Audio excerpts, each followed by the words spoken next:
J'ai regardé beaucoup d'images de toi avant de faire l'interview. Et c'est ce côté-là, tu as l'air d'être perpétuellement en pleine concentration. Toujours, toujours. Et je me suis demandé à un point tel de, est-ce que ça t'amuse de faire ça ou est-ce que c'est devenu une prison de laquelle tu n'arrives jamais de sortir? C'est ce genre de formulation? Ouais. Écoute, moi, à la base, j'aurais aimé parler normalement. Moi aussi. Et ça ne s'est pas mis comme ça. C'est-à-dire que la chimie de ce cerveau malade était celle-là. Il y a eu un problème de dose, à mon avis. Et donc, je ne parvenais pas à écrire normalement quand j'étais petit. Tout de suite, j'inversais les mots. J'étais dyslexique. OK. Vraiment? Oui, alors moi j'ai dû me débrouiller tout seul pour le découvrir. Tout le monde n'en avait rien à faire de ma dyslexie, alors que je parlais à l'envers, donc on se disait mais tiens, il parle quand même bizarrement. J'avais des réflexions très bizarres.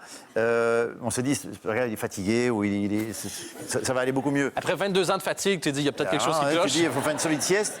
Et donc je me suis réveillé et je me suis dit, je pense que je suis dyslexique. Et du coup, quand tu es dyslexique, ton esprit fonctionne différemment, donc tu dois trouver ta méthode. Tu dois recomposer des phrases à ta manière. Puis au début, c'est compliqué. Tu te dis, mais je suis différent des autres, qu'est-ce qui se passe?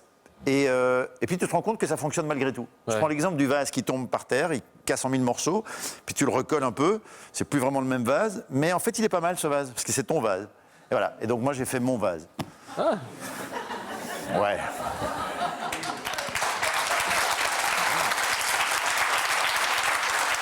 La règle est pourtant claire. Je leur avais dit, chaque fois qu'il y a une métaphore de vase, on applaudit. Je leur demande une chose avant chaque émission, et là, je suis très déçu. Là. Ça, c'est pour la métaphore, mais il y a certains vases qui sont des photophores, qui sont plus adaptés aux fleurs. Sérieusement, est-ce que tu lis le dictionnaire pour essayer d'aller chercher du nouveau vocabulaire constamment, ou c'est... Non, c'est un vocabulaire qu'on m'a injecté, enfin, comme n'importe quel vocabulaire. Ouais.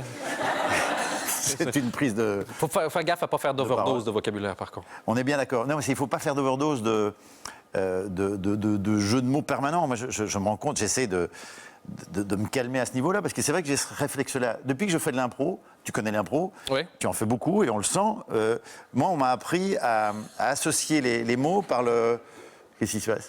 Non, c'est juste que quand tu fais beaucoup d'impro, ça sent. Ouais, si j'avais une meilleure mémoire, j'aurais pas besoin de faire de l'impro à chaque monologue. Non, mais c'est vrai que tu fais beaucoup d'impro. Oui, totalement. C'est aussi pour ça que tu fais ça. C'est que quand tu fais de l'impro, tu as ce réflexe d'associer les mots par le son, par le sens, et en permanence, tu essaies de trouver ce qui peut suivre derrière pour rebondir, pour avoir de l'imagination, pour raconter une histoire. Voilà. Et donc, moi, j'ai pu acquérir ce réflexe-là depuis l'impro, et du coup, je l'adapte dans toutes les situations. Ce qui est fatigant pour moi et pour les autres, à un moment donné, c'est vraiment... c'est un peu lourdingue. On m'a posé la question... Pardon, je t'interromps? Ou pas du tout? C'est la première fois qu'on interrompt mon silence. Et donc j'essaye, je me fais violence pour être un peu, pour avoir un langage un peu normalisé, une écriture qui sorte de ça. Il y a pas trop de jeux de mots dans le livre de la jungle. Sauf que peut-être le titre.